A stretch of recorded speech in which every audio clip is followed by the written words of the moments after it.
पवित्र श्रीमद् भागवत गीता, पवित्र चारों वेद, पवित्र कुरान शरीफ, पवित्र बाइबल, पवित्र गुरु ग्रंथ साहिब, पवित्र कबीर साहिब की वाणी में छुपे हुए गूढ़ रहस्य अर्थात तत्व को जानने के लिए कृपया अवश्य सुनिए जगत गुरु तत्वदर्शी संत रामपाल जी महाराज के मंगल प्रवचन। मेरा एक ओम नाम है और मेरी साधना करने वाला ब्रह्मलोक में जाता है। गीता जी में स्पष्ट 8वें अध्याय के 16वें श्लोक में ब्रह्मलोक पर्यंत भी गए हुए वापस आते हैं, जन्म मृत्यु होती है। इसलिए 7वें अध्याय के 18वें श्लोक में गीता जी में कहा कि यह मेरी गति भी अनुत्तम है, ये घटिया है, व्यर्थ है, क्योंकि ये पुण्यात्मा जो नेक आत्मा ज्ञानी आत्मा है तो अच्छी परमात्मा प्राप्ति के लिए यत्नशील है, लेकिन ये मेरे वाली अनुत्तम घटिया गति में ही स्थित है। इसलिए तो उसने कहा कि 15वें अध्याय के 1 से लेकर 4 तक और 16-17 में अध्याय श्लोकों में और 18वें अध्याय के 62वें श्लोक में और 18वें अध्याय के 66वें श्लोक में गीता ज्ञानदाता ने स्पष्ट कर दिया है कि संसार रूपी उल्टा लटका हुआ वृक्ष है। ऊपर को जड़ तो पूर्ण परमात्मा समझो, नीचे को तीनों गुण रजगुण ब्रह्मा सतगुण विष्णु रूपी शाखा है। जो संत इन सभी विभागों को बता देगा वो तत्वदर्शी संत है।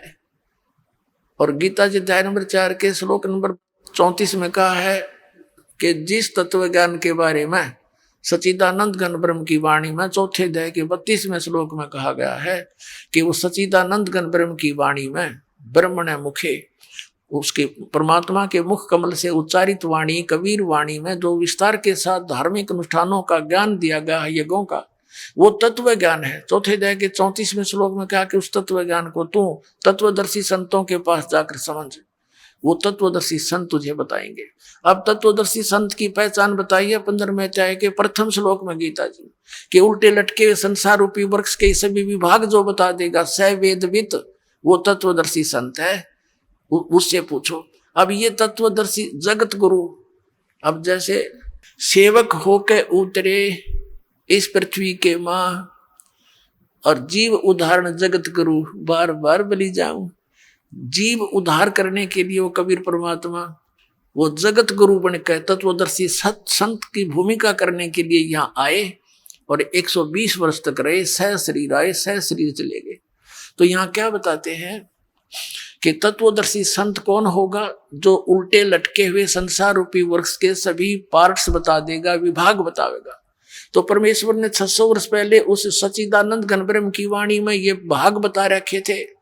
कबीर अक्षर पुरुष एक पेड़ है, सरपुरुष वाकी डारे, ये तीनों देवा शाखा है, भाई पात रूप संसारे। कख नहीं पता था। वेद ज्ञानदाता गीता ज्ञानदाता ने भी सिर्फ ऑप्शन छोड़ दिया, ऊपर को जड़ वाला और नीचे को तीनों गुण रूपी शाखा वाला, ये उल्टा लटका हुआ संसार रूपी वृक्ष है। अब इसके बारे में कंप्लीट ज्ञान तो तत्वदर्शी संत देगा, उससे पूछो। और परमेश्वर ने 600 वर्ष पहले दे रखा था ज्ञान, लेकिन नकली आचार्यों ने गुरुओं ने हमारे तक कान नहीं दिया, हमारे को दूर रखा, अपने भगवान से मिसगाइड करते रहे। कबीर तो जुल्हा है, धानक है, इसने सदग्रंथों को कैसे जाना, इसने संस्कृत पढ़ना नहीं आता, केवल ब्राह्मण लोग ही संस्कृत के पढ़ने के अधिकारी थे उस समय। तो हमने यह बात इनकी मान ली झूठों की कि भाई सचमुच कबीर साहब तो जुलाए थे, दानक थे और ये पढ़े नहीं होंगे। आज पता चला वो तो पढ़े पढ़ाए थे, उन्हें पढ़ने की आवश्यकता ही नहीं थी। वो तो परमात्मा थे, सब भाषा के ज्ञाता थे, उनकी रची हुई सृष्टि थी, उनका दिया हुआ विधान था, उनको कंठस्थ याद है, तो मालिक है।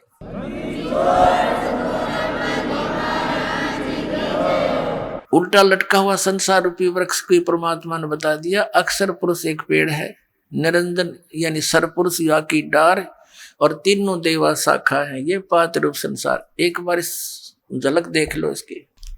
ये देखिएगा श्रीमद् भगवत गीता अध्याय नंबर 15 के श्लोक नंबर 1 से लेकर 4 और 16 और 17 का ये निष्कर्ष है। ये परमात्मा का दिया हुआ ज्ञान है अब जैसे जड़ परोक्ष होती हैं, गुप्त होती हैं, पृथ्वी से बाहर केवल पृथ्वी से बाहर इतना हिस्सा दिखाई देता है वृक्ष का। इसलिए परमात्मा ने कहा ये अक्षर पुरुष एक पेड़ है, ये तना समझो, ये तो अक्षर पुरुष है, और सर पुरुष वाकी डार, और तीनों देवा शाखा है, ये पात रूप संसार। रजगुण ब्रह्मा जी, सतगुण विष्णु जी, तमगुण शिव जी, ये तो शाखा है इस पेड़ की, और ये इनका पिता है सरपुरुष ज्योति निरंजन, और ये अक्षर पुरुष तना है, और ये मूल मालिक, ये परम अक्षर ब्रह्म, परम अक्षर पुरुष है, ये कबीर साहिब है। परमात्मा ने 600 वर्ष पहले कहा था अक्षर पुरुष एक पेड़ है, निरंजन वाकी डारे, निरंजन कहो, सरपुरुष कहो, काल कहो, और तीनों देवा शाखा है, भाई पात रूप संसारे। तो पुणात्मा इसमें क्या स्पष्ट किया है कि जब तत्वदर्शी संत मिल जा 15वें अध्याय के 4थे श्लोक में, उसके पश्चात परमेश्वर के उस परम पद की खोज करनी चाहिए जहां जाने के बाद साधक फिर लौटकर कभी संसार में नहीं आते। और गीता ज्ञानदाता कहता मैं भी उसी की शरण में हूं, और जिस परमात्मा ने सारे ब्रह्मांडों की रचना की है, यानी जिससे संसार रूपी वृक्ष की प्रवृत्ति विस्तार को प्राप्त हुई है, यानी जिसने सब ब्रह्मांडों की रचना की है, और मैं उसी की शरण हूं, केवल उसी की पूजा करनी चाहिए और की नहीं। कंसेप्ट होया क्लियर। गीता ज्ञानदाता अपने से अन्य किसी भगवान उस सर्वशक्तिमान की साधना करने को कहता, जिससे ऐसी भक्ति मिलेगी, ऐसी गति मिलेगी, फिर कभी लौटकर संसार में नहीं आते। अब गीता जी अध्याय नंबर 15 के श्लोक 16 और 17 में 2 पुरुष बताए हैं, एक सरपुरुष, एक अक्षर पुरुष। ये देखिएगा, अपने सदग्रंथों में अनमोल खजाना भरा पड़ा है, और ये आउट ऑफ सिलेबस पढ़ाते रहे हमारे धर्मगुरु, इन्हें बैठा दिया हमारे पूर्वजों का, सारे भूत बनवा दिए, ये वहां धक्के खुआओ तीर्थों पे, वहां जाओ दान कर दो, उनका मोक्ष हो जाए। मोक्ष तो इस ज्ञान से होना था जो गीता में लिखा हुआ है। अब देखो ये श्रीमद् भगवत गीता है। अब इसके अंदर आपको दिखाते हैं अध्याय नंबर 15 का श्लोक नंबर 16 और 17। ये देखिएगा, ये 15वां अध्याय श्रीमद् भगवत गीता, और यहां से वो श्लोक है 16। दिवौ इमौ पुरुषौ लोके सर च अक्षर एव च सर सर्वभूतानि कटुस्थ अक्षर उच्यते। इसका अर्थ यहाँ करा इन्होंने, इस संसार में नाशवान और अविनाशी, अक्षर माने वैसे अविनाशी होता है, अक्षर अविनाशी, ये 2 प्रकार के पुरुष हैं। 2 प्रकार के पुरुष माने प्रभु हैं, और संपूर्ण प्राणियों के शरीर नाशवान है, जीवात्मा किसी की मरती नहीं, ये तो अंडरस्टूड है। अब इसका भावदास समझाएगा। इसमें क्या लिखा है कि सर पुरुष और अक्षर पुरुष ये 2 प्रभु प्रसिद्ध हैं, 2 भगवान, 2 स्वामी। अब सर पुरुष का अर्थ तो सीधा ही नाशवान है, सर माने नाशवान। अक्षर इसको क्यों कहा, और फिर 15वें अध्याय के अगले 17वें श्लोक में इसको भी रिजेक्ट किया है, अक्षर होते हुए भी, अक्षर उच्चारण करके भी इसको रिजेक्ट कर दिया। ये निष्कर्ष निकाला जाएगा, क्योंकि तत्व वेद है, तत्व ज्ञान से समझा जाएगा। अब क्या बताया है कि ये 2 प्रकार के दो पुरुष हैं। एक सरपुरुष है, ये 21 ब्रह्मांड का स्वामी है, ये काल है, ज्योति निरंजन है। और एक अक्षर पुरुष है, वो 7 संख ब्रह्मांड का मालिक है, वो अक्षर पुरुष है। उसकी आयु बहुत लंबी है, इसलिए उसको अक्षर कहने लगे। और जो परम अक्षर ब्रह्म है, जो पूर्ण परमात्मा, वो अन्य है, इन दोनों से भी अन्य है, और वो ओवरऑल कंट्रोलर है, सब ब्रह्मांडों का रचयिता है, सबका मालिक है। इस 21 ब्रह्मांड काल के, 7 संख ब्रह्मांड इस अक्षर पुरुष के, और अनंत ब्रह्मांड है, उन सब का वो कुल मालिक है, वो सबका दाता है, सबका स्वामी, वो परम अक्षर ब्रह्म है। अब देखना, ये गीता जी अध्याय नंबर 15 का हमने 16वां श्लोक पढ़ लिया। अब इस संसार में सर पुरुष और अक्षर पुरुष कहना दो भगवान है, दो नाशवान भगवान, दो भगवान है। और इनके अंतर्गत जितने प्राणी और इनके शरीर सब नाशवान है और जीवात्मा अविनाशी है। अब 17वें में क्या कहा है कि उत्तम पुरुष है तो अन्य, पुरुष माने परमात्मा, ब्रह्म कहो, भगवान कहो, प्रभु कहो। उत्तम पुरुष तो अन्य है इन दोनों से और है, सर पुरुष और अक्षर पुरुष से। उत्तम पुरुष है तो अन्य परमात्मा इति उदाहरता है, जिसको परमात्मा कहा जाता है। यह लोकचर्य में आविश्य विभर्ती, जो तीनों लोकों में प्रवेश करके सबका धारण पोषण करता है। उत्तम पुरुष तो अन्य ही है, ये स्पष्ट कर रहे हैं अपने अनुवाद में, जो तीनों लोकों में प्रवेश करके सबका धारण पोषण करता है, अविनाशी परमेश्वर परमात्मा, इस प्रकार कहा गया। अब ये संसार रूपी वृक्ष की जो जड़ है, ये है वो उत्तम पुरुष है तो अन्य, और ये परम अक्षर ब्रह्म कहलाता है, इसको परम अक्षर पुरुष कहो। और ये वास्तव में अविनाशी है। श्रीमद् भगवत गीता अध्याय नंबर 7 के श्लोक नंबर 29 में 29 में गीता ज्ञानदाता कहता है, जिसने मेरे इस ज्ञान का आश्रय कर लिया कि तत्वदर्शी संत की खोज करो, वो बताओगा परमात्म तत्व के बारे में उसकी सारी महिमा। तो जो उसके पश्चात जो भक्त श्रद्धालु जरा और मरण से छूटने का प्रयत्न करते हैं, इस संसार के किसी भी इस नकली सुख की डिमांड वो नहीं करते, तो वो तत्ब्रह्म से और सारे अध्यात्म ज्ञान से और सभी कर्मों से परिचित हैं। देखिएगा फिर श्रीमद् भगवत गीता, गीता प्रेस गोरखपुर से प्रकाशित है। ये जयदयाल गोविंद का इसके अनुवादक है। अब देखिएगा 7वें अध्याय के 29वें श्लोक में श्रीमद् भगवत गीता अध्याय नंबर 7वां और नीचे आइए, ये 29वां श्लोक है। इसका यहाँ पर है ये संस्कृत मूल पाठ।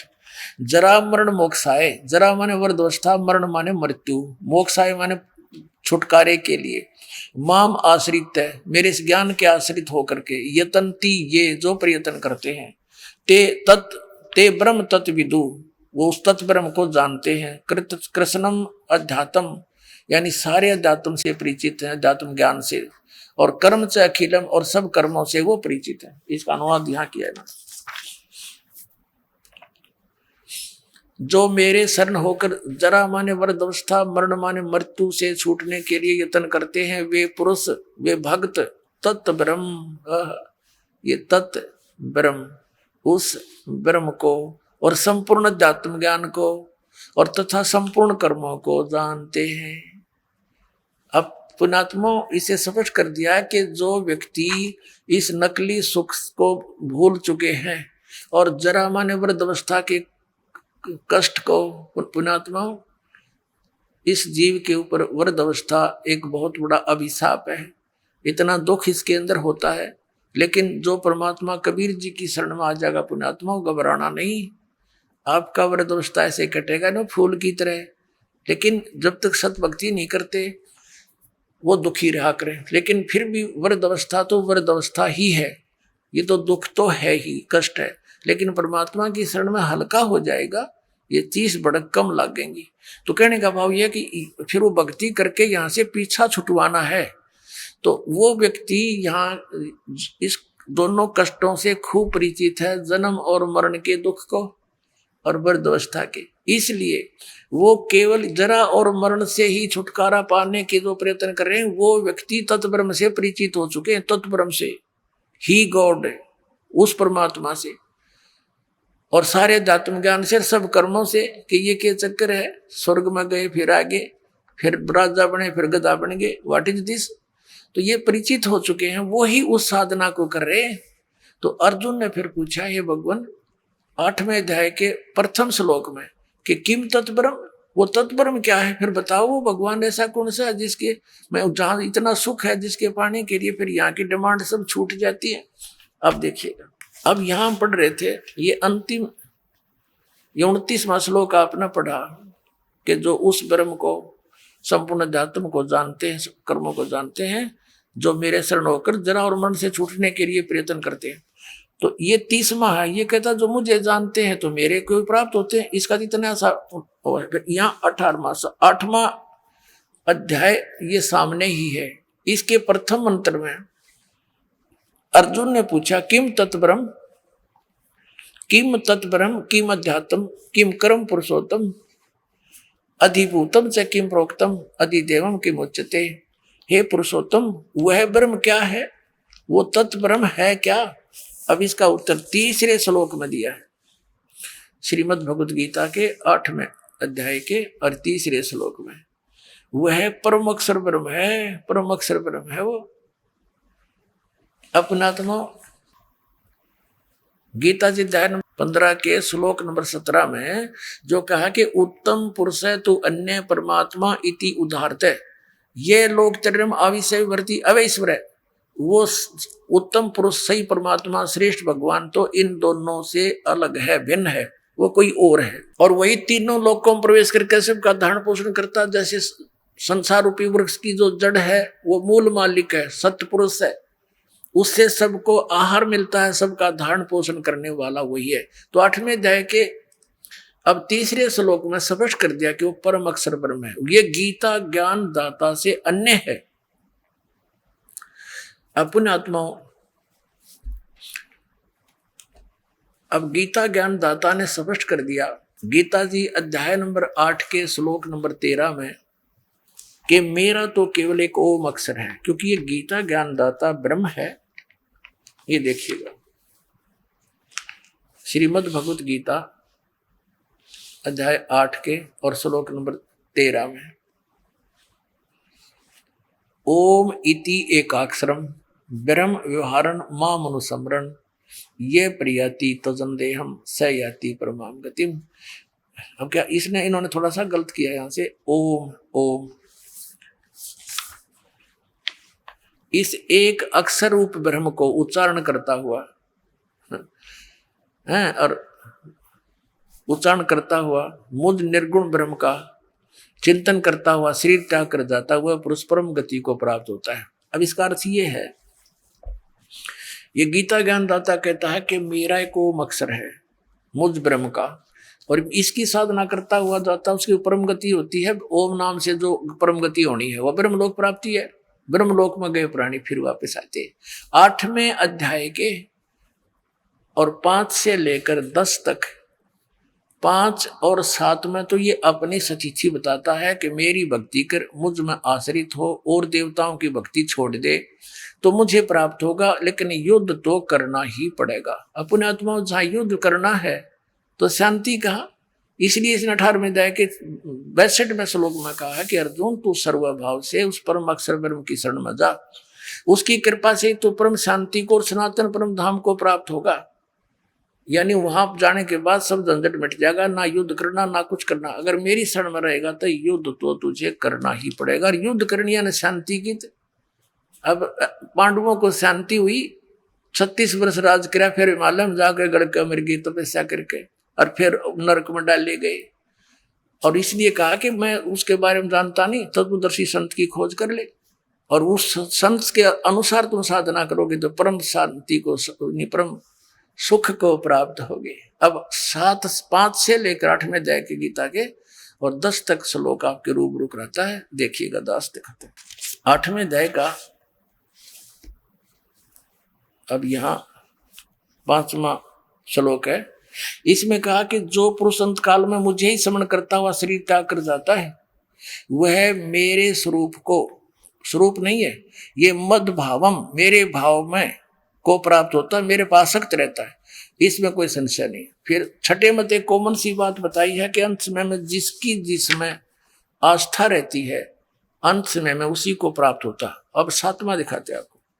7वें में ये कहा है कि इसलिए अर्जुन सब प्रकार से तू सब समय में निरंतर मेरा स्मरण कर और युद्ध भी कर, बता, और अर्पण किए हुए मुझ में अर्पण किए हुए बुद्धि मन चित्त युक्त होकर निसंदेह मुझे ही प्राप्त होगा। अब 8वें में और 9वें में और 10वें श्लोक में उस परम अक्षर ब्रह्म की साधना के लिए कहा है। अब देखिएगा 8वें का यह लिखा है, जो देखो ये कवियम शब्द है, अब इसका डिफाइन करने लगेगा दास तो बहुत लंबा समय लग जाएगा, फिर अन्य समय में बताता रहता है। ये कबीर देव की तरफ संकेत है, परम अक्षर ब्रह्म का नाम है। जो कवियम और पुराणम अनादि, सबसे पहले का भगवान, सबका नियंता यानी सबका मालिक, सबका कंट्रोलर, सूक्ष्म से अति सूक्ष्म, सबका धारण पोषण करने वाला, अचिंत रूप, सूर्य के सदृश, नित्य चेतन, प्रकाश रूप, आदित्य वर्णम, सूर्य की तरह साकार, तेजो में शरीर युक्त। इसका अर्थ ये है अविद्या से अति परे, शुद्ध सच्चिदानंद घन ब्रह्म, यानी अति परे सच्चिदानंद घन ब्रह्म परमेश्वर का स्मरण करता है। अब क्या बताया है कि जो व्यक्ति इस सच्चिदानंद घन यानी सच्चिदानंद घन परमेश्वर का स्मरण करता है। अब 9वें में क्या बताया है? 9वें में ये 9वां पढ़ दिया आपने, 9वां। 8वें में ये बताया है कि जो हे पार्थ, ये नियम है कि परमेश्वर के ध्यान रूप योग से दूसरी ओर न जाने वाले चित्त से, ये 8वां श्लोक है, ये 8वां, ये यहां से देखना। हे पार्थ, ये नियम है कि परमेश्वर के ध्यान के अभ्यास रूप योग से युक्त, ये ध्यान नहीं जानते ना, आपका छोड़ दिया, अभ्यास योग युक्तेन, सुरत और शब्द के अभ्यास में जो रत है। अब सुरत और सुरत पुण्यात्माओं, ये राधा स्वामी वाले धन धन सतगुरु वाली सुरत शब्द नहीं है, ये कान बंद कर धुन को उसने सुरत शब्द कहे थे। जो 2 अक्षर का मंत्र ये दास आपको देगा, उसका सिमरण करते समय उसके ऊपर अभ्यास करना है, क्योंकि मन भागता है, उसके ऊपर ध्यान नहीं डटने देता।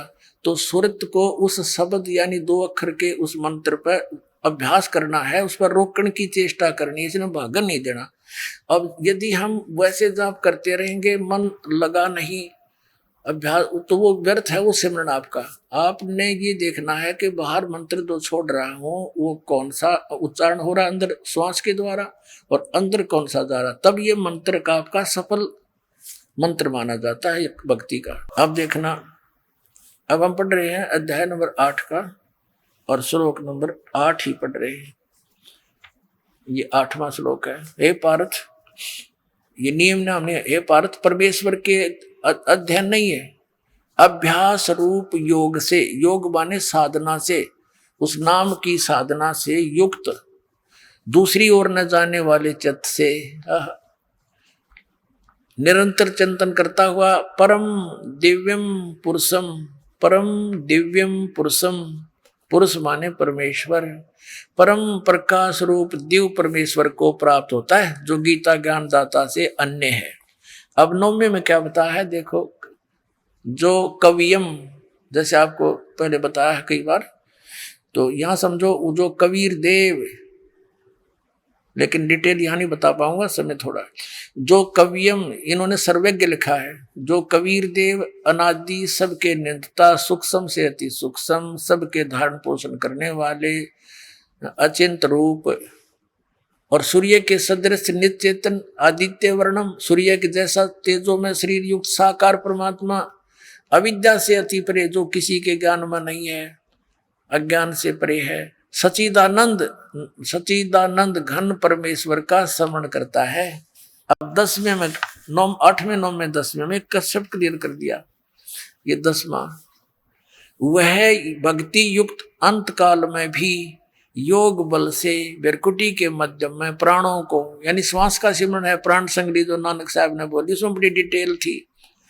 प्राणों को यानी श्वासों को अच्छी प्रकार स्थापित करके फिर निश्चल मन से स्मरण करता हुआ है, उस दिव्यम परम पुरुषम, उस अद्भुत परम पुरुष यानी सतपुरुष को, परम अक्षर ब्रह्म को ही प्राप्त होता है। बोलो सतगुरुदेव।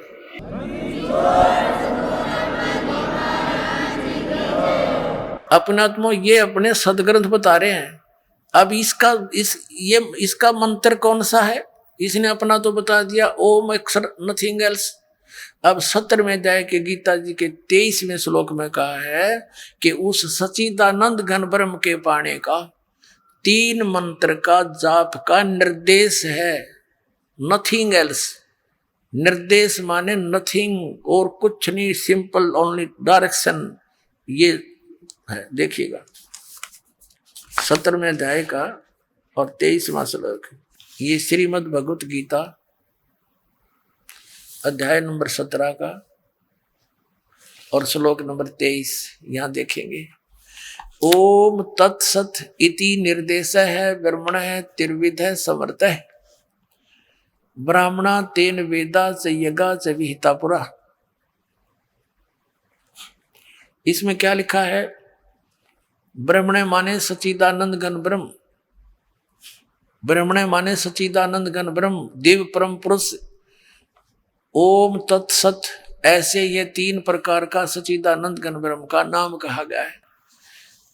अपना तुम अब ये दास बताओगा आपको अपनी सिंपल लैंग्वेज में, जो आसानी से हमारे गले उतरेगी। अपना तुम जैसे ये मंत्र का जाप जो होता है ये तो साधना है। जैसे हमने जल प्राप्त करना है और जल नीचे पृथ्वी के अंदर है, हमारा उद्देश्य, हमारा पूज्य देव जल है, उस समय हमारा उपास्य जल है, और साधना हमारा उपास्य नहीं है, वो देव नहीं है, वो तो एक साधन है। जैसे हैंड पंप लगाते हैं तो बोकी मारनी पड़ेगी, पाइप नीचे पहुंचानी, फिर हैंड पंप लगाना। तो ऐसे ये तीन मंत्र का जाप है, ओम तत्सत। ओम और तत्, सत, तत् और सत ये सांकेतिक है। काल ने बताया नहीं कि मुझे नहीं मालूम, इसको पता भी नहीं परमात्मा ने, या दया करिए हमारे पे, न यू खोल देता तो सारे न जाप कर दे पाते। और ये नकली संत अपने शिष्यों को नाम देते हैं, ओम हरि ओम तत्सत, हरि ओम तत्सत, चरण पैर कितने खोखे। अब क्या बताते हैं? अब ओम तो ये ब्रह्म का है, सरपुरुष का। ये तीन पुरुष आपके समक्ष हमारे सदग्रंथों में है, तीन भगवान, तीन प्रभु, तीन स्वामी। और तत्व और सत्य ये सांकेतिक है, ये कोड वर्ड है। ओम और तत्व वो सांकेतिक शब्द मिलकर ये सतनाम बढ़ता 2 अक्षर का।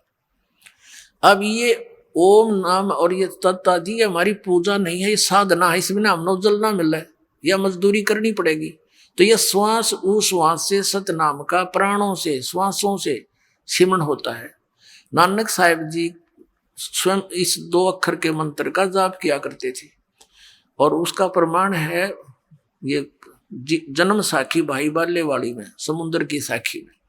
लेकिन परमात्मा ने इन पुण्यात्माओं को मिले थे, वो परमेश्वर आकर सतपुरुष इन पुण्यात्माओं से कह दिया था, मेरी ये लाख दुआई दया करना मेरे पे कि अभी इसको सार्वजनिक ना करना, नहीं तो पिछली पीढ़ी की पुण्यात्मा पार नहीं हो पाओगे। काल के दूत फिर ये नाम देते पाओगे ग्रंथ, गुरु ग्रंथ साहिब में तो पढ़ के, और ये हम विचलित हो जाएंगे, मेरे बच्चे मुझे पहचान नहीं सकेंगे। तो नानक साहिब जी ने दृढ़ निश्चय कर लिया था, किसी अपने बच्चों को भी नहीं दिया वो 2 अक्षर का नाम। ऐसा झटका दे दिया था मर्दाना को कि सारा सिख समाज दूर हो गया उस मंत्र से। इसलिए कि नकलियां का हाथ लग जाती है, और ज्यादातर ये क्रम बिगाड़ने वाले जो गुरु बने हैं ये सिख समाज से उभर कर आए हैं। गुरु ग्रंथ साहब को आधार बनाकर ये वचन करते रहे हैं। जैसे शिवदयाल जी, वो शिवदयाल जी भी उसी पंजाबी यानी गुरु इस सरदार पंथ से था। बाबा जयमल सिंह जी उन्हीं गुरु ग्रंथ साहिब को मानने वाले ही थे। तो इनको अगर ये पता लग जाता थी तो ये अच्छी आत्मा, लेकिन काल का फंस गई है, तो उन्होंने रहम कराया हमारे ऊपर, लिख दिया। प्राण संगली में तो विशेष डिटेल थी, लेकिन वो इसी भय से गुरु ग्रंथ साहिब में नहीं रखी गई कि कहीं आने वाले सिख समाज में इस ओम इस 2 अक्षर के सतनाम का कोई जाप ना कर ले और मर्दाना वाला हर्ष ना हो जाए, इस कारण से वो नहीं रखी गई। लेकिन ये हमारे ऊपर रहम हुआ कि गरीबदास जी के द्वारा परमेश्वर ने, आदरणीय गरीबदास साहिब जी के द्वारा वह वाणी फिर से सुचारू करवानी पड़ी। फिर बुलवा सत को सतलोक ले गए, ज्ञान फीड किया उन्होंने, फिर निष्कर्ष ने उसमें डिटेल के साथ उसमें दोबारा लिख दी, जो दास के हाथ लाएगी। और गरीबदासिया ने पता नहीं, हुआ बाई नाम देते हैं, उनका मंत्र नहीं पता उनको। ओनली मेरे गुरु जी के अतिरिक्त किसी गरीबदास पंथ में किसी को इस मंत्र का ज्ञान नहीं था, ये सत्य मान लियो। और मेरे अतिरिक्त उन्होंने किसी को दिया भी नहीं ये मंत्र, 3 मंत्र का।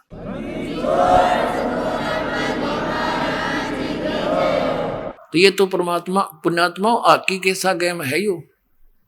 जैसे हॉकी खेलता खेलता प्लेयर होता है ना, उस बॉल को एक बार तो विरोधियों की तरफ फेंक देता है, उधर वो भागते हैं, फिर वो निकाल कर गोल कर देता है।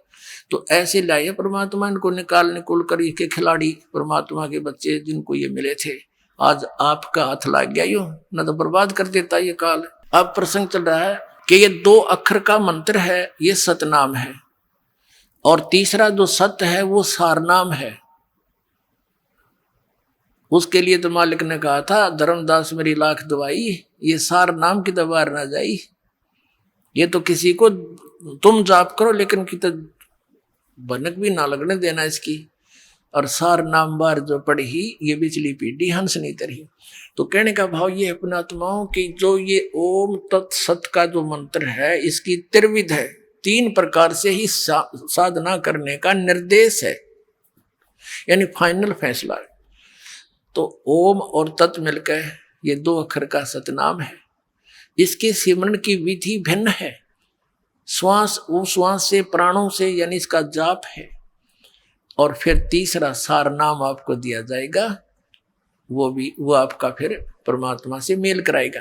अब जैसे हैंडपंप लगाने के लिए बोक्की लगाते हैं, जैसे ये नकली नाम देते हैं ओंकार सतनाम निरंकार ज्योति निरंजन सतनाम आदि, अकाल मूर्त सब स्वरूपी राम सतपुरुष ओम नमः शिवाय हरे राम हरे कृष्ण, ये कोई जाप है? जैसे सतपुरुष अकाल मूर्त सब स्वरूपी राम, ये तो परमात्मा की महिमात्मक उपमात्मक शब्द हैं। इन चाहे सतपुरुष कह लो, चाहे अकाल मूर्त कहो, जल कहो, पानी कहो, नीर कहो, एक के बात है। उसको तो पाना है हमने, और ये रट्टा लो, अरे जल पानी नीर करते रहो, भगवान पानी मिलेगा, ये कैसे मिलेगा? वो तो विधि अलग है उस जल के पानी की।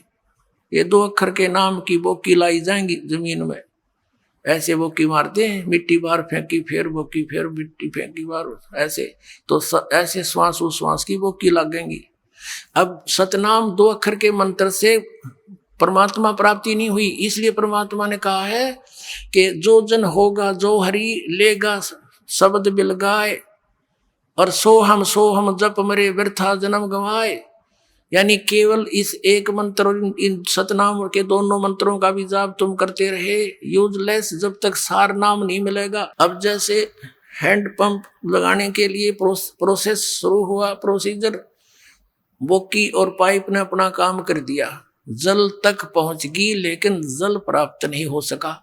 उसके लिए तो ये तो सतनाम के 2 अक्षर का काम हो गया, समझ लो। भंवर गुफा तक ये आपका रास्ता क्लियर कर देगा, लेकिन सतलोक प्रवेश नहीं कर सकते। उसके बाद सारनाम दिया जाएगा, हैंड पंप लगाया जाएगा पंप के ऊपर, और फिर उसका भी जाप करना है, उसकी मोमेंट देना है, उसकी साधना करनी है, तब गदड़ गदड़ वो जल निकलेगा। तो ऐसे ये 3 मंत्र का जाप है, और इससे मोक्ष होगा, वो परम अक्षर ब्रह्म, वो सतलोक, वो सुख सागर प्राप्त होगा।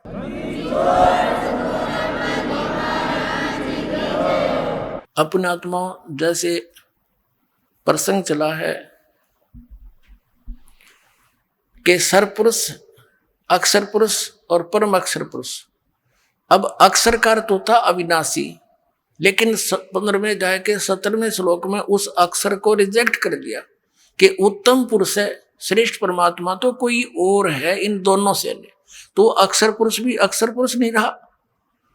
अब जैसे किसी ने अपने बच्चे का नाम कप्तान दे रखा है, वो कप्तान थोड़ा होता है, नाम है कप्तान उसका।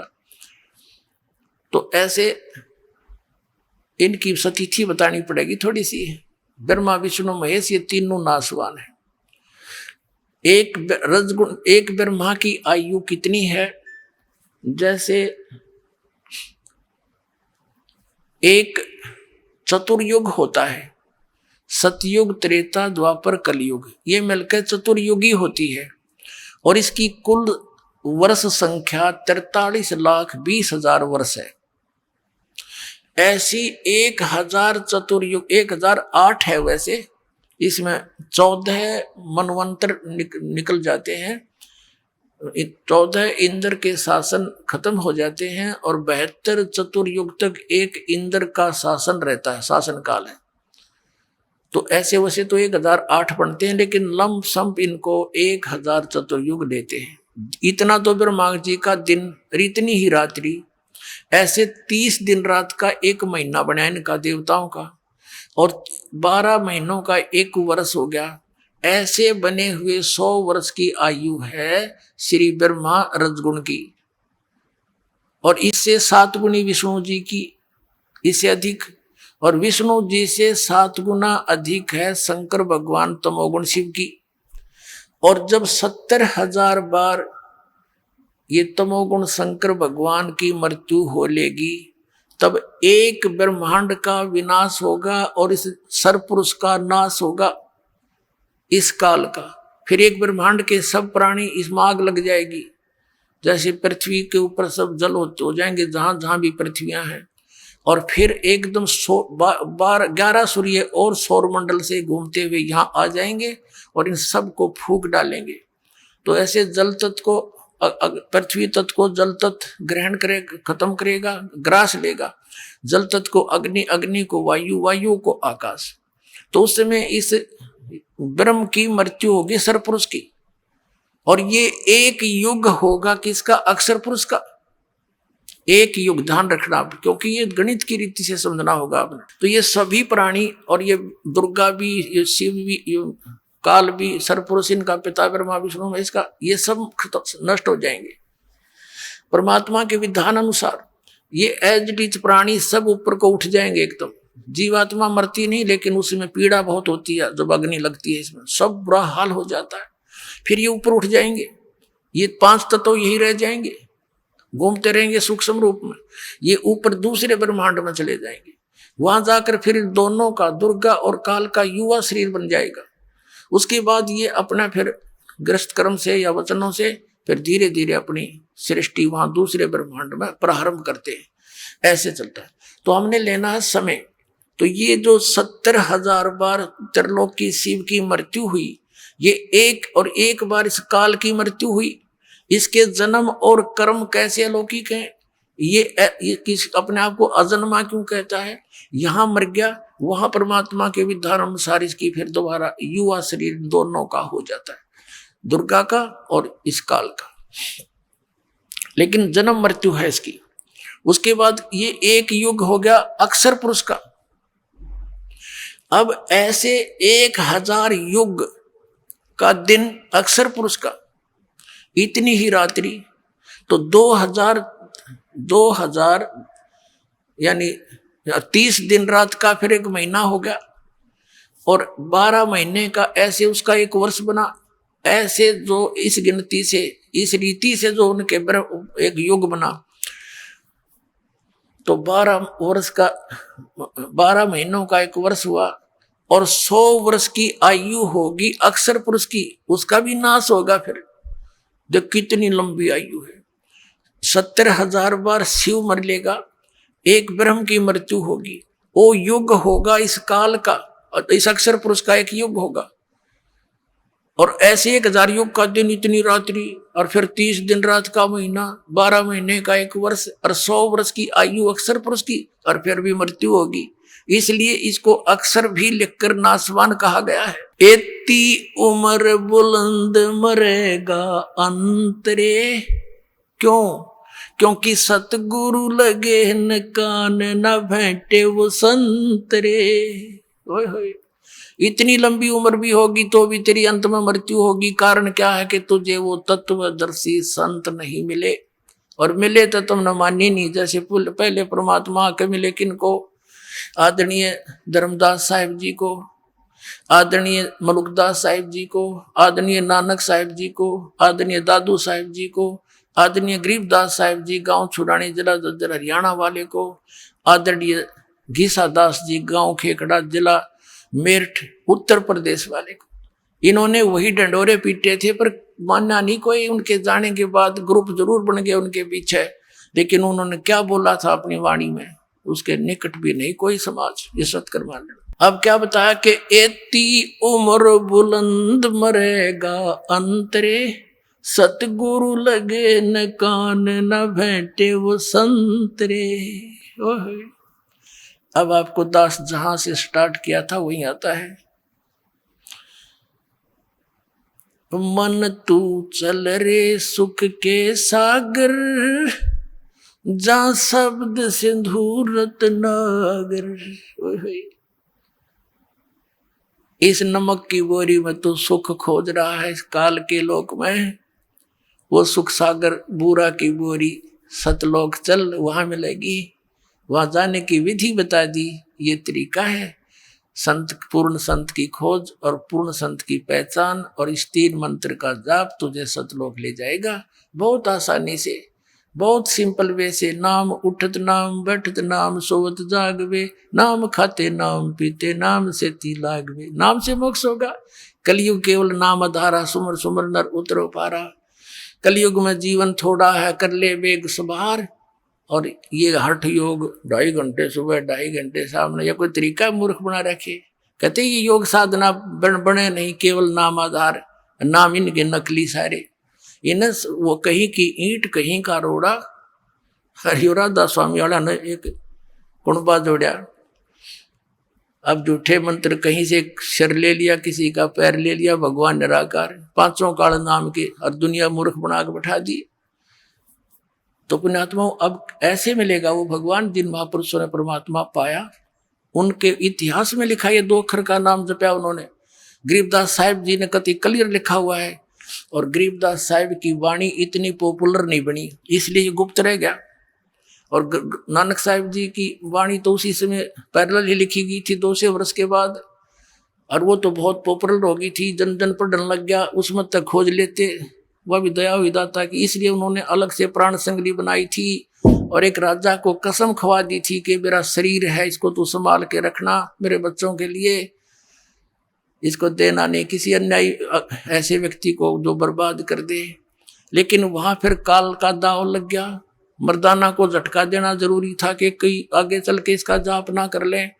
और 5वें गुरु अर्जन देव जी ने सोचा भी मर्दाना के साथ ऐसी घटना घट गई थी, इस नाम के जाप करने थे, 2 अक्षर के थे, इसलिए प्राण संगली में तो बहुत डिटेल थी, उसने जल प्रवाही कर दी वह सारी।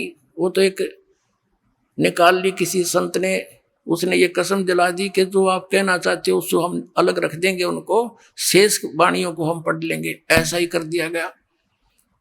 वो प्राण संगली का अर्थ क्या है, जो श्वास के द्वारा पूरी डिटेल बताई गई थी कि ऐसे सिमरण करना है, इस मंत्र को ऐसे जपना, इसको ऐसे जपना है।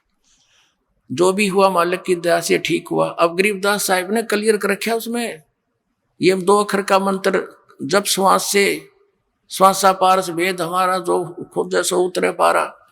तो ये पॉपुलर हुई नहीं, हरिदास तक इसी पंथ में दास को शरण मिली, और इससे ही निकल कर बाहर आया, और यह संसार में फैला दिया परमात्मा का तत्व ज्ञान, और मोक्ष होगा।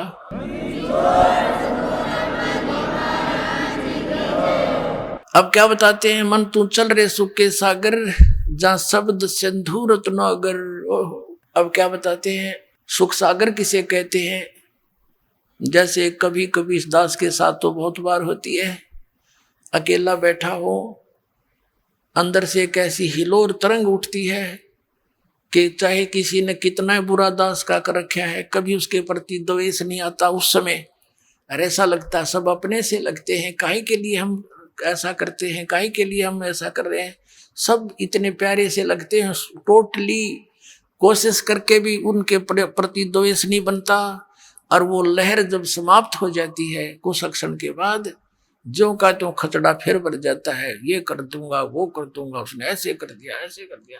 तो परमात्मा कहते हैं वो कैर की लहर आ गई, फिर वह मेर की लहर तो एक के थोड़ी देर की थी। तो कहते हैं वह शंखों लहर मेहर की उपजे, और कहर नहीं जा कोई, दास गरीब अचल अविनाशी। वो सुख का सागर सोई, वो सचखंड सतलोक, वहां परमात्मा रहता है।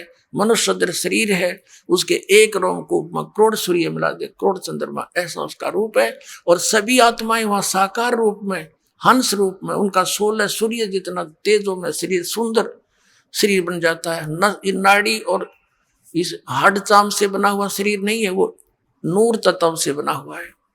और सारी व्यवस्था वहां पर, बाग बगीचे सदा बाहर, वृक्ष हैं, कोई काम नहीं करना, निष्कर्म में वो प्राप्त होती है मोक्ष। वहां पर बिना काम के वहां मिलता है। आइए अब हम उन श्रद्धालुओं के अनुभव जानते हैं जो जगत गुरु तत्वदर्शी संत रामपाल जी महाराज जी से दीक्षा प्राप्त कर चुके हैं तथा उनके द्वारा बताए गए भक्ति मार्ग पर चल रहे हैं। सर नमस्कार। नमस्कार जी। सर क्या नाम है आपका? ठाकुर असदेव। ठाकुर जी कहाँ से आए आप? मैं पुणे महाराष्ट्र। सर क्या करते हैं आप? मैं इंटीरियर डेकोरेटर्स और कॉन्ट्रैक्टर्स हूँ। सर संत रामपाल जी महाराज की शरण में आने से पहले आप क्या भक्ति साधना करते थे? मैं कृष्ण जी को अपना इष्ट मानता था और गीता को सबसे श्रेष्ठ मानता था और गीता का ही अध्ययन करता था रोज। जैसे कि 18 अध्याय हैं तो पहले अध्याय से 18 दिन में मेरे 18 अध्याय पूरे होते थे और 19वें दिन फिर वापस शुरू हो जाते थे। सुबह उठते ही 5-6 बजे मैं स्नान करके और मंदिर जहाँ मैंने बनाया था वहाँ बैठ जाता और गीता का अध्याय करता। और इस गीता का अध्याय मैंने 10 साल तक किया। सर आप एक धार्मिक किस्म के व्यक्ति थे, आपने 10 साल तक गीता का पाठ किया, तो सर हम आपसे ये जानना चाहेंगे कि इतनी सारी साधनाओं को करने के बाद भी आपको संत रामपाल जी महाराज से नाम दीक्षा लेने की क्या जरूरत थी? गीता में मैं 2 जो श्लोक हैं, जैसे कि चौथा का 34 जिसमें तत्वदर्शी संत के बारे में कहा है कि अर्जुन तू उस तत्वदर्शी संत के पास जा जो तुझे उस पूर्ण ज्ञान का उपदेश करेंगे। तो मैं यहाँ पे काफ़ी दुविधा में हो जाता था कि इतने सारे संत महंत हैं, इतने गुरु हैं, तो मुझे तत्वदर्शी संत मिलेंगे क्या और कैसे मैं उनको समझूंगा कि ये तत्वदर्शी संत है। तो फिर मेरे को इसी के ही आधार से 15 का 1 अध्याय 15 का 1 श्लोक जो है वो ये कहता था कि भाई वो तत्वदर्शी संत जो है जो अर्धमूलम उधः शाखम, यानी जो ऊपर जड़ है और नीचे पत्ते, तो उस एक पेड़ को जड़ से लेके पत्तों तक जो समझा देगा वो तत्वदर्शी संत होगा। तो इसी मेरी जो कसम में मैं सभी गुरुओं के पास गया, लेकिन मुझे वो चीज़ के बारे में जो मूल से लेकर के पत्तों तक किसी ने समझाया नहीं। कौन कौन से गुरु के पास आप गए? मैं श्री श्री रविशंकर के पास गया, मैं सुधांशु जी महाराज के पास गया, मैं आसाराम जी से भी जुड़ा। तो इसमें मेरे 4 से 5 साल सब में गए। और वैसे भी मैं कहीं पे भी होर्डिंग देखता किसी संत की तो मैं छोड़ता नहीं था, उनको ज़रूर अवश्य सुनने जाता था। तो सर हम आपसे जानना चाहेंगे आखिर आपको आपके प्रश्नों का उत्तर कैसे मिला? मैं ऐसे ही इस काफ़ी मेरे जीवन के अंदर एक दिन मैं पुणे के आउन साइड में जा रहा था, तो क्योंकि मैं वैसे ही संतों के होल्डिंग्स पे ज़्यादा ध्यान देता था, तो एक दिन मैं आउन की तरफ आ रहा था और वहाँ संत रामपाल जी का एक होल्डिंग देखा मैंने और उसके संत रामपाल जी के आगे लिखा हुआ था तत्वदर्शी संत। तो मैं तत्वदर्शी संत, ये मुझे जो गीता अध्याय 4 का 34 इशारा कर रहा था, तो ये मेरे को जो नाम फर्स्ट टाइम मैंने इतने संत देखे, सब संत के आगे तत्वदर्शी नहीं देखा। और जब संत रामपाल जी के आगे जो तत्वदर्शी संत की जो उपाधि देखी, वो उपाधि देख के मैं बहुत ही मेरी जिज्ञासा बढ़ गई और मैंने वो डेट नोट कर ली और घर में बताया कि भी आज मैंने एक होल्डिंग देखी। उस तत्वदर्शी संत की जो होल्डिंग पे मैंने नाम जब देखा और मैं जब उनके सत्संग सुनने गया तो मुझे वही संत रामपाल जी जो अर्धमूलम अधः शाखम का जो पॉइंट बताया है 15 अध्याय का पहले श्लोक में, तो वो ज्यों का तो सत्संग में मेरे को पूरा विवरण के साथ बता रहे थे। तो मैंने यह कि भी आज तक किसी ने भी गीता के एज पर गीता किसी ने भी सत्संग नहीं की। तो वो देख करके हम लोगों ने 3 दिन वो सत्संग सुनी। 3 दिन सत्संग में जितने भी शास्त्र थे पूरे खोल करके संत रामपाल जी ने दिखाए। और जब पूरे हमारे शंका का समाधान हो गया तो हम पूरी फैमिली ने संत रामपाल जी से मई 2004 में हमने संत रामपाल जी से नाम दीक्षा ली। सर आपने संत रामपाल जी महाराज से पूरा ज्ञान समझ के नाम दीक्षा ली क्योंकि आप 10 साल से गीता जी का पाठ करते आ रहे थे और संत रामपाल जी महाराज ने गीता के अनुसार ही सत्संग करके आपके सभी सवालों के उत्तर दिए। तो सर हम आपसे ये जानना चाहेंगे कि संत रामपाल जी महाराज और अन्य जो संत हैं जैसे कि आसाराम जी, सुधांशु जी या और भी जो अन्य संत हैं, तो इन सभी संतों में आपको क्या भिन्नता नजर आती है? संत रामपाल जी के सत्संग में वहाँ पे किसी भी चीज़ के लिए, भले वो नाम दीक्षा हो या भंडारा भोजन हो या रहने की सुविधा हो, ये सब निःशुल्क की जाती है। वहाँ किसी से भी कोई भी एक पैसा भी लिया नहीं जाता। दूसरी एक और बड़ी संत रामपाल जी महाराज के इसमें हमने पाया कि वहाँ के जितने भी भगत हैं जो उनके शिष्य हैं वो कोई भी नशा व्यसन विकार नहीं करते। और बाकी अदर भक्तों का हाथ देख लो तो कोई न कोई किसी न किसी विकार में लिप्त है। और मैं भी पहले बियर पीता था, वाइन पीता था, यार दोस्तों के साथ बैठकर ये चीज़ें होती रहती थी। लेकिन जैसे ही संत रामपाल जी ने नाम दीक्षा ली, उस दिन का वो दिन है, आज का दिन है, ये चीज़ें हमको इतनी घृणा हो गई कि हम इसके नज़दीक भी नहीं जाते। जो कोई लेता है उससे भी हम कोसों दूर खड़े हो जाते हैं। सर, काफ़ी अच्छी बातें आपने बताई संत रामपाल जी महाराज के बारे में, और ये बहुत बार सुनने में भी आता है कि संत रामपाल जी महाराज से नाम दीक्षा लेने के बाद नशा छूट जाता है। तो सर, हम आपसे ये जानना चाहेंगे कि आपको इसके अलावा भी कोई शारीरिक या आर्थिक लाभ भी मिला? जी, बहुत लाभ दिए संत रामपाल जी महाराज ने। मेरी पत्नी, शादी के बाद में कम से कम 13 से 14 साल तक दुखी था हम, क्योंकि पत्नी को दौरे आते थे और इसका इलाज कोई डॉक्टर के पास नहीं था। इसलिए मैं काफ़ी संतों के पीछे भी फिरता था, लेकिन कहीं समाधान नहीं हुआ। लेकिन जिस दिन हमने ये ज्ञान गीता के आधार से संत रामपाल जी महाराज ने बताया और हमने जब नाम दीक्षा ली वहाँ, और उसी दिन संत रामपाल जी ने हम सब भी, मेरे को, मेरी पत्नी को, मेरे बच्चों को जब आशीर्वाद देकर के नाम दीक्षा दी, उसी दिन से ही मेरी पत्नी का जो इतना दीर्घ रोग था, जो दौड़े पड़ने का, वो उसी दिन से ही ख़त्म हो गया और वो इतनी सुखी हो गई। उसको देख करके हमने ये सोचा कि नहीं, ये भक्ति एज पर सिलेबस है और ये भक्ति ही सही सद्भक्ति है, जिसकी वजह से मेरी पत्नी का बहुत बड़ा रोग था वो उससे ख़त्म हो गया और वो सुखी हो गई। दूसरा, और एक राग, मैं जो बिज़नेस करता हूँ इंटीरियर डेकोरेट्स का, इसके अंदर मेरी 10-10, 15-15 साइटें होती थी, जिसके अंदर की साइट टाइम पे हो और अच्छी हो, इसके लिए मैं बहुत ही मानी टेंशन में रहता था। काफ़ी 15-15, 20-20 घंटा साइटों के ऊपर खड़ा रहना, काम करवाना, तो ये बहुत बड़ा एक दिमाग में टेंशन होता था। लेकिन जैसे ही संत रामपाल जी महाराज से नाम दीक्षा लेने के बाद मेरा वो जो टेंशन था, वो संत रामपाल जी महाराज की दया से एकदम शांत हो गया और मैं वो जो 20 घंटे काम करता था, उसके बाद वही 7-8 घंटे काम में भी उस जो मैं पहले कमाता था उससे कई गुना संत रामपाल जी ने मुझे बेनिफिट दिया अपने व्यवसाय के अंदर।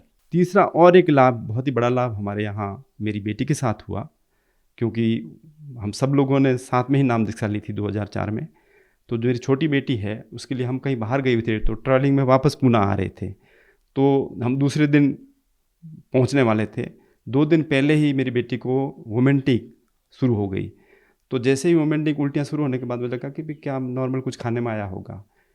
तो जैसे ही हम पुणे पहुंचते गए तो उस 2 दिन के अंदर उसका जो तकलीफ़ थी वो बढ़ते गई और बढ़ते मैं तो कि भाई पुणे पहुंचने के बाद ही हम डॉक्टर के पास जा सकते हैं। तो जैसे ही मैं पुणे पहुंचा तो वैसे ही मैं हॉस्पिटल लेके गया मेरी बेटी को। पुणे का जो स्पेशल हॉस्पिटल है, सह्याद्री स्पेशल हॉस्पिटल, उसके अंदर बेटी को मैंने जब एडमिशन कराने के लिए अंदर ले गया तो मेरी बेटी को तो सीधा वो उसकी हालत देख करके आईसीयू में ले गए और मैं पीछे, मेरे को एक आधा घंटा लगा वो पूरा फॉर्म वगैरह भरने की।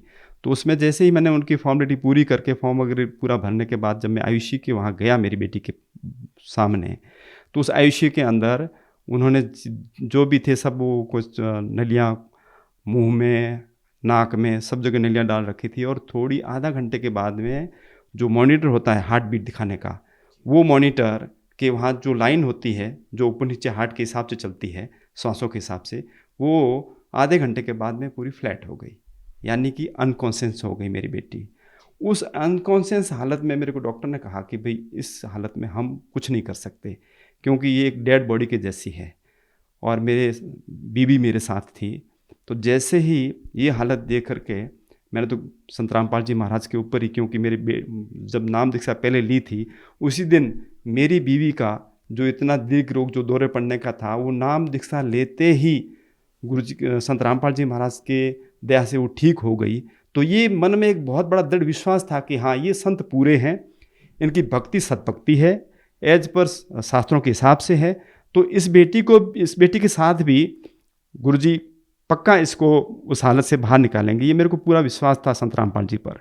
तो फिर हॉस्पिटल के अंदर जब उसको हम आईसीयू से बाहर आकर के मैं और मेरी पत्नी आपस में चर्चा कर रहे थे, तो जैसे ही हम दोनों ने मिलकर के, मैंने और मेरी पत्नी ने संत रामपाल जी से प्रार्थना करी कि परमात्मा आप ही मेरी बेटी की रक्षा करिए, आप ही हमारे सहारा हैं।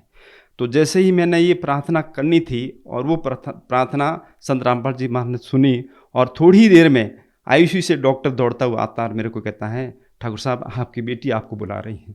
तो ये एक्सीडेंट जब देखा और डॉक्टर जब मेरे को बुलाने आया तो मैं और मेरी पत्नी दोनों हम आईसीयू के अंदर गए। तो मेरे को ये था कि नहीं, ये परमात्मा संत रामपाल जी महाराज ने ही बहुत बड़ा एक करिश्मा कर दिखाया है, मिराकल किया है। तो मैंने बच्ची से प्रार्थना करी, मैं बोला बेटा सही सही बताना आपके साथ क्या हुआ। तो जैसे ही मेरे को बेटी वो बताने लगी कि पापा मैं तो, मेरे सामने तो पूरा अंधेरा था, लेकिन परमात्मा ने ऐसी दया करी, संत रामपाल जी महाराज वो प्रकाश के अंदर मेरे को जो दिखे और आकर के मुझे आशीर्वाद दिया और कहा बेटा यहाँ क्यों सोई है, आप घर जाओ बेटा।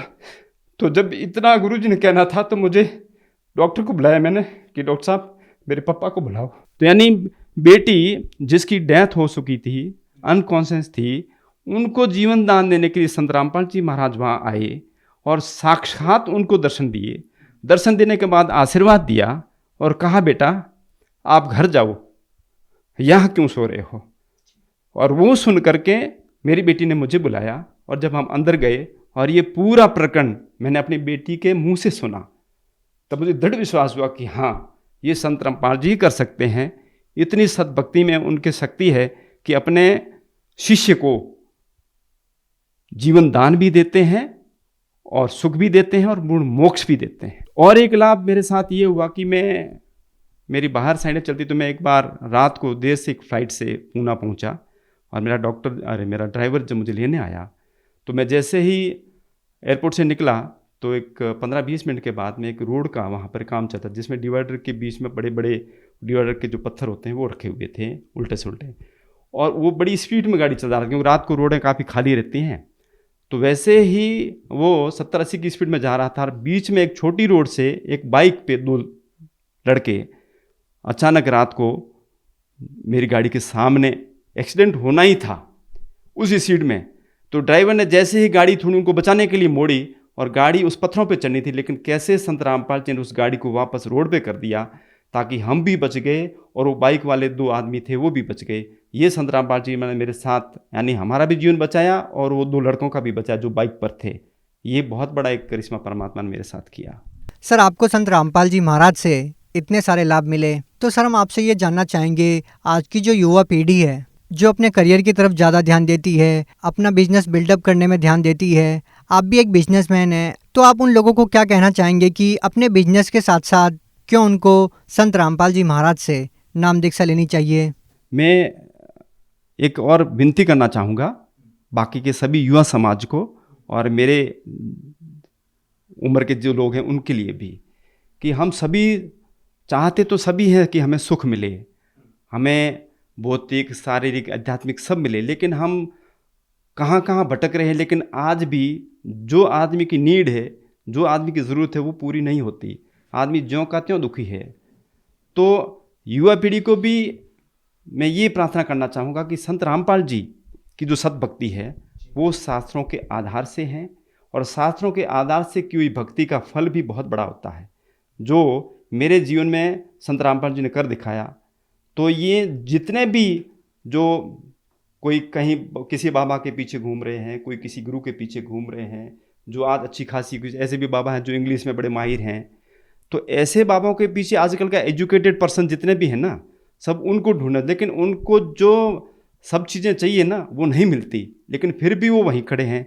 सर आज के दिन जो व्यक्ति संत रामपाल जी महाराज से नाम दीक्षा लेना चाहता है वो कैसे ले सकते हैं? संत रामपाल जी से नाम दीक्षा लेना चाहते हैं जो भी हमारे बहन भाई जगत के हैं सभी ले सकते हैं। सोशल मीडिया के जितने भी प्लेटफॉर्म्स हैं उस सभी पर संत रामपाल जी को आप सर्च करें और सर्च करते ही संत रामपाल जी का पूरा ज्ञान ज्यों का त्यों आपके सामने यूट्यूब पे पर, फेसबुक पर, ट्विटर के ऊपर आज चल रहा है। तो पूरा सोशल मीडिया प्लेटफॉर्म पर आप जा करके ये देख सकते हैं, देख करके आप तुलना कर सकते हैं, अपने शास्त्र समझ सकते हैं। शास्त्र समझने के बाद आपके दिमाग में सिर्फ एक दिखाई देंगे, संत रामपाल जी महाराज, जो आज शास्त्रों के हिसाब से सद्भक्ति दे रहे हैं।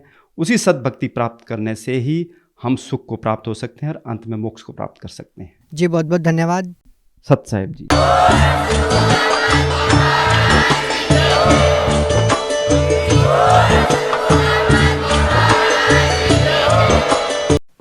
आप सुन रहे थे जगत गुरु तत्वदर्शी संत रामपाल जी महाराज के मंगल प्रवचन। अधिक जानकारी के लिए संपर्क करें